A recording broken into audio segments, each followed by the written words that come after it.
When life happens, plans need to change.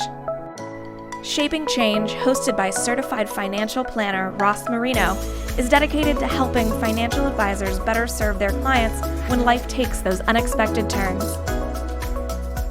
Welcome to the Shaping Change Show. Today, I am joined by Dr. Moira Summers, author of Advice That Sticks. Hello, Moira. Hi there, Ross.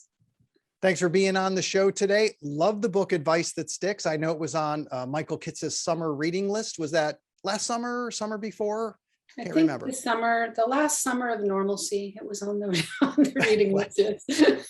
Love it. Last summer of normalcy. It was great. What I loved about the book is that it talks about helping financial advisors give financial advice that people will follow. And what a great way to phrase it, because I know I've given a lot of advice over the years. Some of it was actually followed, and I'm pretty sure that's the most effective advice that I've given.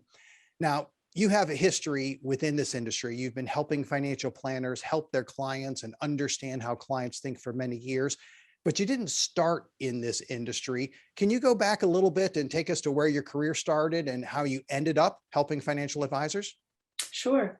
Well, to this day, I remain a clinician for part of the week, just so I can keep it really real on how hard it can be to work with folks and just how hard it can be to be human sometimes, to have challenging family, to have health conditions, or to undergo an accident, to go through setbacks, as well as how delightful it can be to be human, to have breakthroughs, to fall in love, to meet goals, to, the whole catastrophe, the full catastrophe, as Zorro said.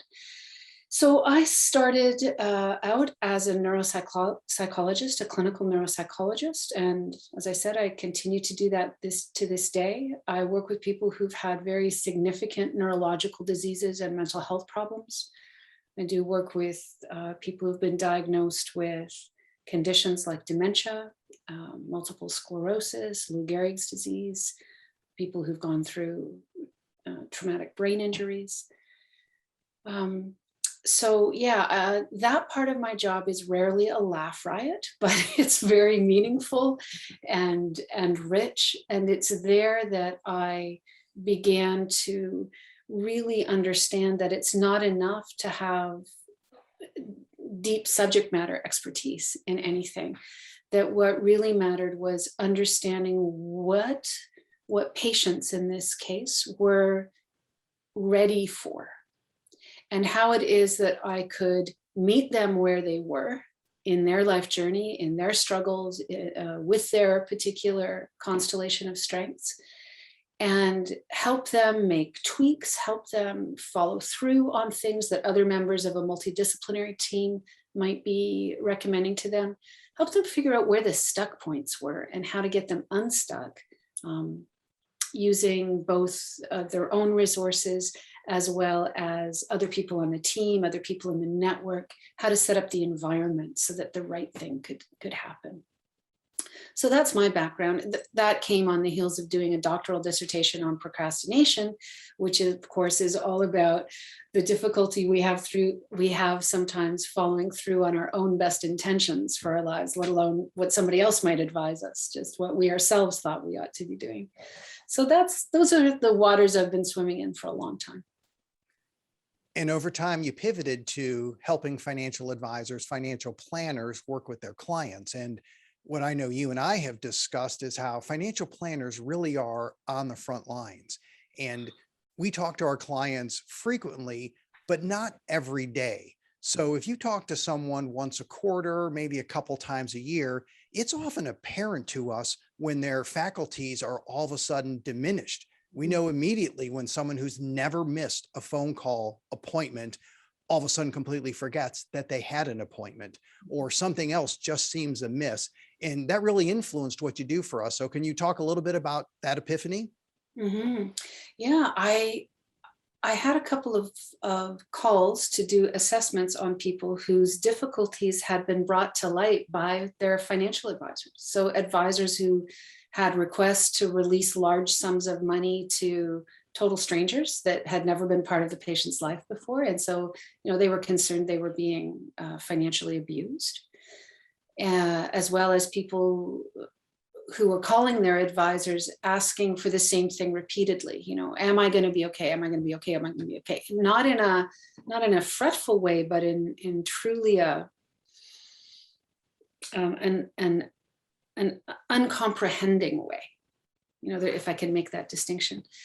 And so it's combined with my own observations that people's relationship to money was in some ways just as profound a predictor of health outcomes as their level of socioeconomic status. That it didn't just matter what you had, it mattered how you interacted with that money. And it mattered how you had discussions about your financial situation with the people you loved. And although for a long time, psychologists have known that money is identified as the single biggest source of stress in people's lives, Rose, none of us actually ever get any training on what to do about that. I can treat a spider phobia more than, or a foot fetish more than I can treat somebody's financial anxiety based on what I came out of graduate school with. The longer I was in clinical practice, the more I realized, okay, this is something that I can't ignore anymore as a psychologist. I have to get better at the financial part of these discussions. And then the flip side of that was realizing that, and financial planners need to know more about what to do about that human side of the money experience. So together we made the perfect peanut butter cup of of a career path. And as you mature in this business, I think the human side just becomes more and more apparent as a financial planner. Now, obviously, we have to be technicians. We earn certified financial planner designations. It's drinking from a fire hose, but fantastic courses, great immersion, but it can only do so much on the personal side. And a lot of that I know just comes from experience and maturity. You're able to come from the human side, and then it's glaring to you because you realize how it interacts and you see the struggles that people may have. So I love the work that you do, and also the Financial Transitionist Institute. You're involved with that. And out of that, you ended up writing a book, Advice That Sticks. So can you talk a little bit about that? Sure. The head of the Financial Transitionist Institute is Susan Bradley, and she nudged me repeatedly to do it. And as I've said to you, Susan is she who must be obeyed. So I obeyed. The notion that the personal side isn't just something that you're born with or something that, your mama taught you how to hold a fork properly. It's learning how to listen. That's a teachable skill. Learning how to develop your own emotional intelligence, to know what's going on for you, what's being stirred up in you. First of all, to recognize that, and then to manage it, and to recognize what's going on in other people, and to work effectively with that, to help settle people, to help people tap into their own motivation, to help them make better decisions. All of those things are learnable, and it's just such a joy to be involved in the teaching of them. I think to this day, to get a CFP designation, I don't think you need to take any courses in basic communication. I don't think that's part of the curriculum. But what's interesting, though, is that it certainly is part of the standards. Right? And implementation follow through is part of the new and revised standards. So this notion that it's not okay just to be, the human equivalent of a gumball dispenser, where it's like, okay, you twist my knob and I give you the best advice, and then you go off with your gumball. The standards now say that the professional has to determine whose job is it to implement, and to make sure that it does get implemented, to make sure that it does get done. You're not being a true fiduciary unless you're doing that kind of stuff. So it's kind of weird. I can't imagine as many other professions where you're being held to a standard that you were never trained to. So it's good that we've got other things like podcasts and conferences so that people can develop training in what they're being held to. Well, the world of transitions is in the forefront now. I don't think we've ever had as much unexpected change or as much uncertainty. Certainly it's unprecedented in my career. And I go back to the late 1980s for this, when I started at age 9. But we've got many decades here as a financial planner. I've never had so many people feel uncertain and talk about what might be coming down the road. And the transitions, I just think they're more important than ever. And I know you have a great view of just the landscape out there within our industry. So can you talk about just this environment? Sure. When I think about transition, I don't think about just kind of run-of-the-mill change. I think about the transitions that really affect financial planning in terms of those events that change people's identity. So if I move from one financial firm to another as an employee, if I move from one home to another, I don't necessarily undergo a change of identity. But if I go from being single to married, that's a change in identity. If I go from childless to raising children, that parent thing is now a new label, and it changes my sense of myself. If I go from being a captain of industry to being retired and feeling kind of anonymous, that's a change in identity. So those are the kinds of transitions that I'm really interested in, are the ones that feel like something is changing at such a fundamental level, not only in terms of how I identify myself, but in terms of how I'm expected to act, what the norms are for other people with that identity, where I derive my meaning, and where I put my resources.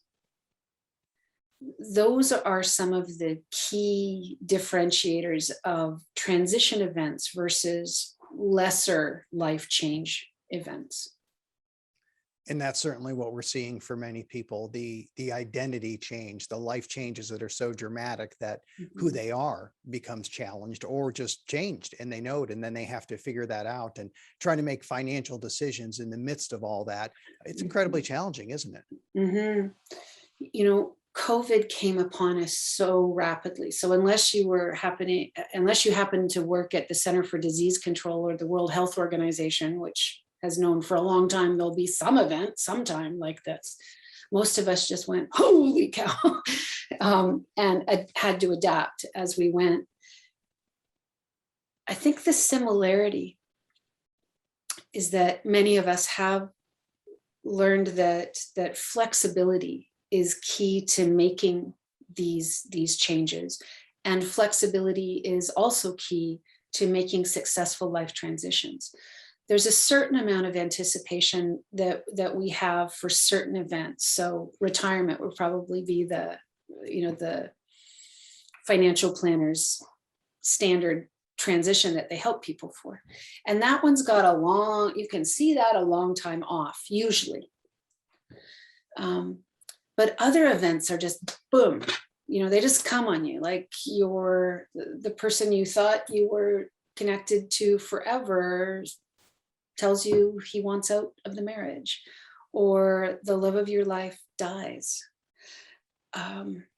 or the big money event that you thought was going to be coming your way through the sale of a business falls through. So sometimes we get the advantage of anticipation and planning, and sometimes those things come as welcomed events, and then sometimes they are dreaded. So we've got a long period of kind of unhappy anticipation. Other time the events just come upon us. And to be able to have this sense of, regardless of how it comes upon us, to have a sense that we have what it takes to get through, and that we will pivot, sorry to use that word, but we will we will change in response to what's coming our way.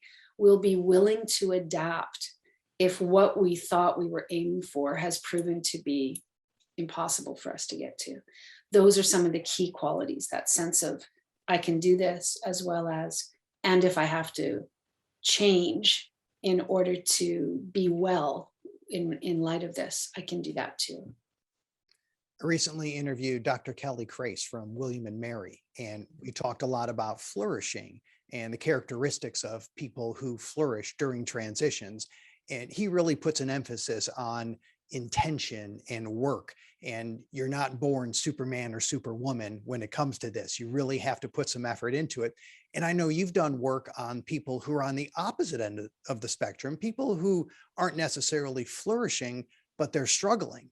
And it may be simple to say, well, they're not being as intentional or doing the work, but I don't think that tells me much.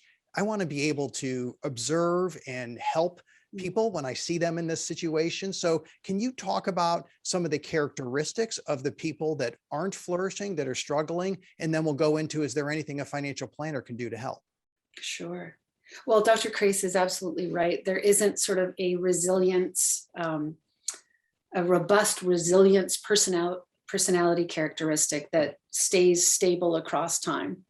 It's not something like, I don't know, what are the big five, introversion or extroversion, openness to experience. Even those are known to undergo some morphing over time, but there isn't an equivalent in the resilience or the flourishing dimension. The fact is that resilience or flourishing waxes and wanes in direct response to what we do, in direct response to the situations that we put ourselves in, and in direct response to how much social support we have.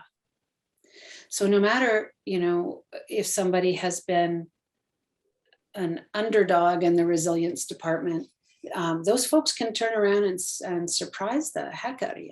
And similarly, somebody that you thought was the Rock of Gibraltar can also crumble in front of you. So what do we look for? We know that in terms of transitions, there are some people who make transitions less successfully than others, or who are statistically more likely to struggle. And those include younger people.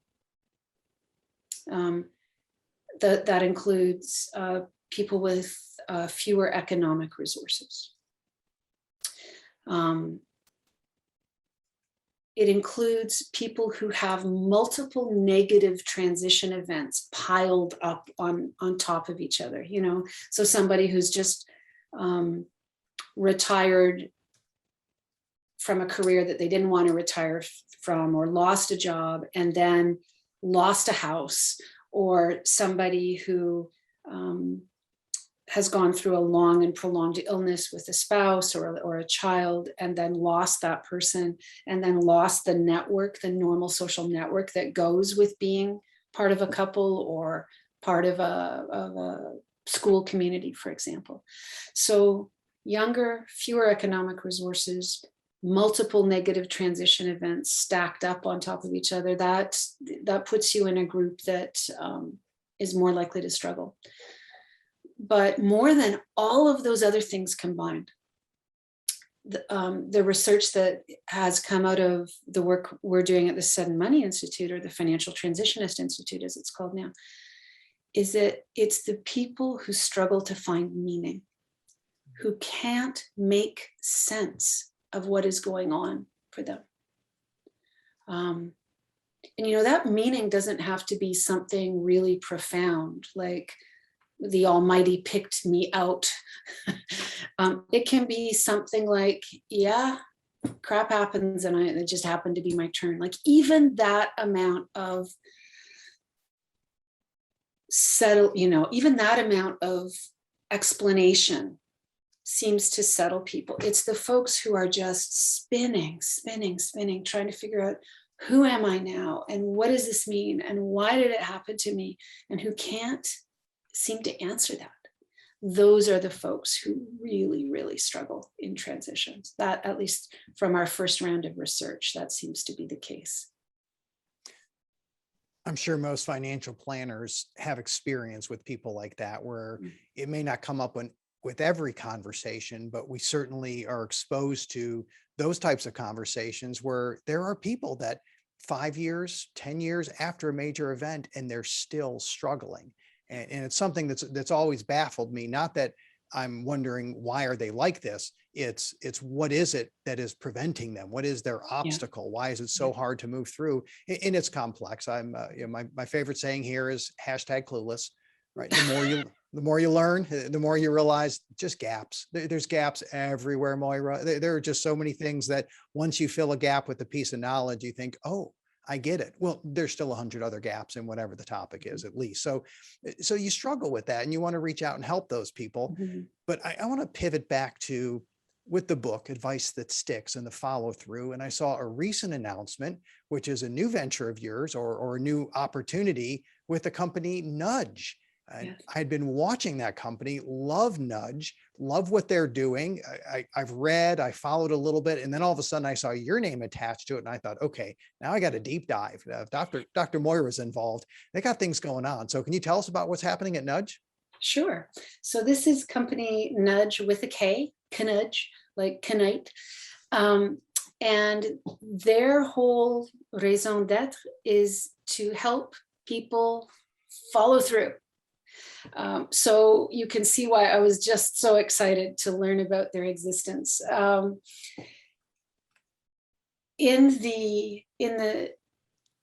So in medicine, what used to be called compliance or non-compliant patients, that had a little too much of a heavy-handed power dynamic attached to those words.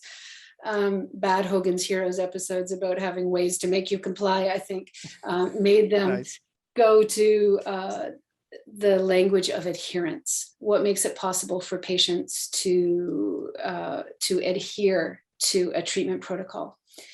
And along with that change in terminology was a recommendation that adherence is only possible in the context of having a mutually agreed upon treatment protocol. That in order for the starting point for follow through is that the patient understands why, that it's landing on that not only do they know why you're recommending this, but they agree with it. And no, they don't have a medical degree, but boy, do they have expertise on their own life circumstances that the practitioner can't even begin to hope to have, right? And so what we found out in the medical literature was that so much more depends on the skill of the advisor, the skill of the advice giver, and the circumstances in which the patient is located, and how complex the advice is, and whether there is skill in the advice giver at being sensitive to those situational things and sensitive to how to break down complex advice into simpler steps, right? We found out that counts for more of the follow through than does any single patient characteristic. And, as somebody who works in the medical field, I could have sworn that there were just some people out there who were ornery and they were just out to give me a bad day. And if they would just listen to me.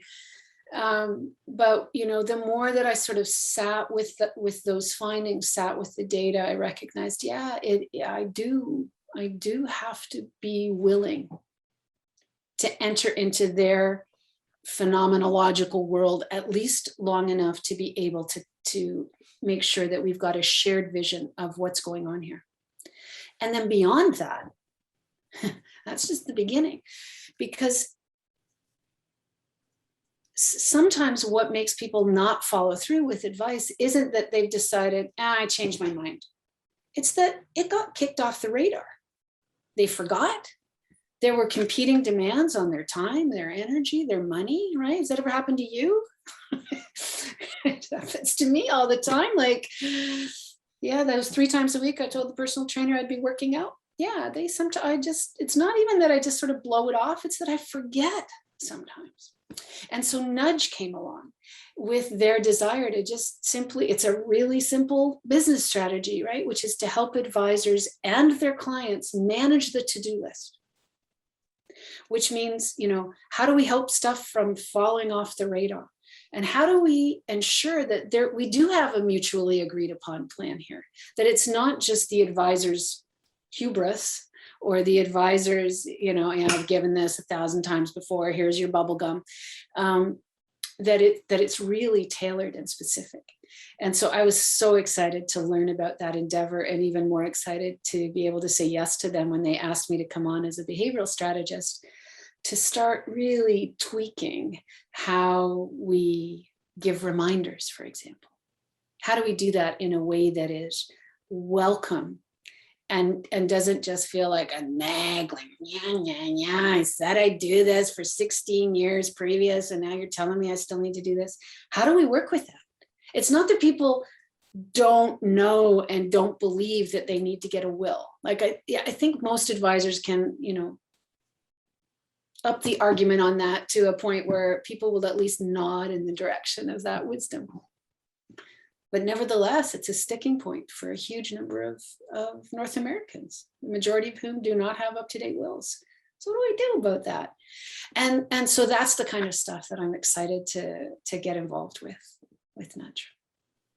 I think the value that really resonates with me is you can have a to-do list, and it's not that things sometimes get forgotten for some people.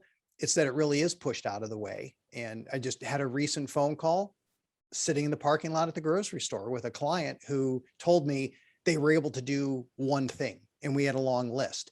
I was happy they did the one thing. I was actually surprised because they're in the middle of a family situation that's potentially life and death. But this person still got one thing done, and they were very excited. I said that was great. Didn't bring up anything else. Probably was still in shock that he actually got one thing done.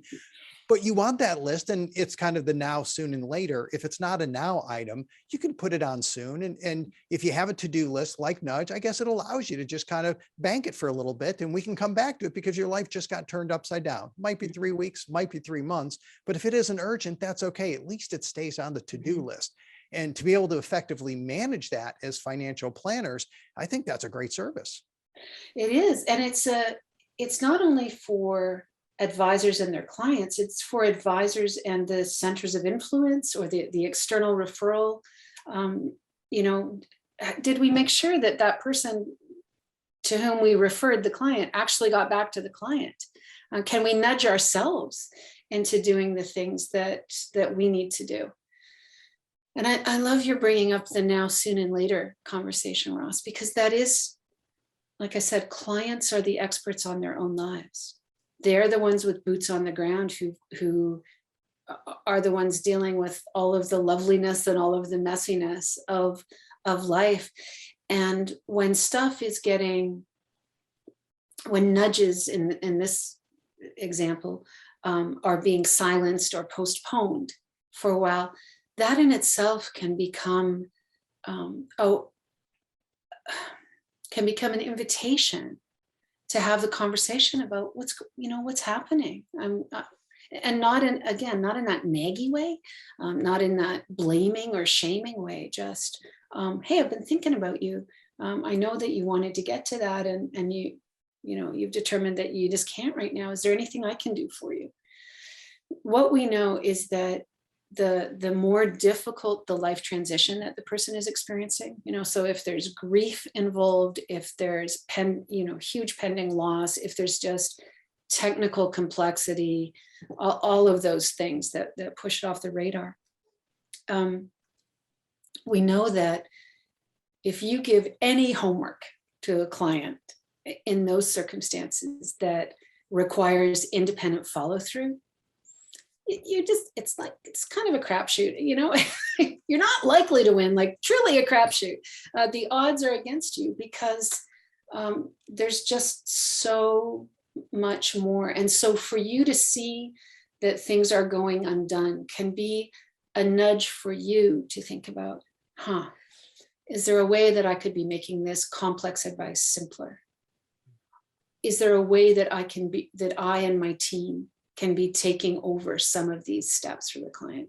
Is there a way that I could get to doing something without this piece of information that I keep asking them for?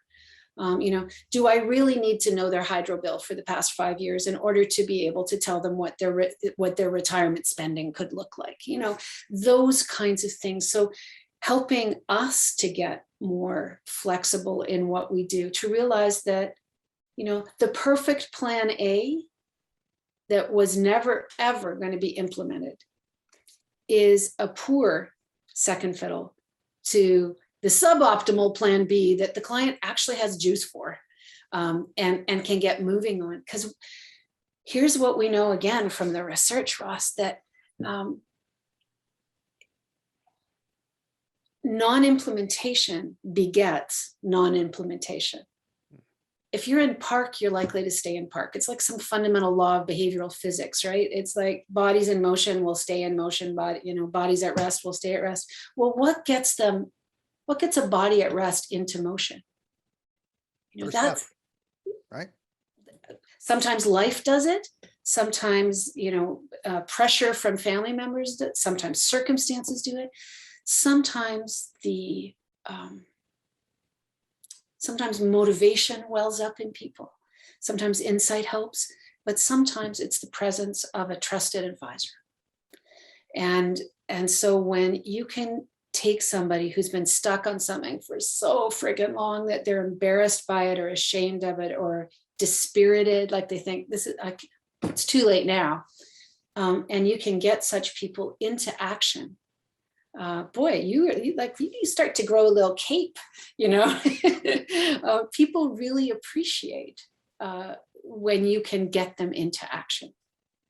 Yeah, it's excellent. So that's why your book is so important. Love the work that you do. Excited about what Knudge is going to do and see where they go in the future, especially with you on board now. That follow through is everything. So the greatest plan has minimal value if there's no progress and no decision. So appreciate the insight on that. Let's pivot to the final question. You know what it is? It's the magic wand. We always close with the magic wand. This is the Disney certified magic wand, of course, that I swiped from my daughters. If I would give it to you and you could wave it, do anything in the world, what would you do, Moira? Oh my goodness. I would want to put an extra dose of tenderness in the drinking supply, a willingness for people to stop and take the perspective of other people, and I guess to consider the possibility that that person has tremendous value, even if I disagree with them or, hate what they stand for, all of that stuff, to be able to somehow combine some humility and some tenderness and some commitment to making the world a better place. That's what I would ask for. And that would be wonderful. Dr. Moira Summers, thanks so much for being on the Shaping Change Show. Thank you.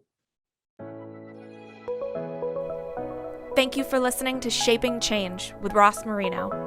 This show is for general information purposes only and is not intended to provide recommendations or advice. Speak with a legal, tax, or financial advisor before making any decisions. Past performance references are historical and do not guarantee future results. Visit rlsummit.com to learn more.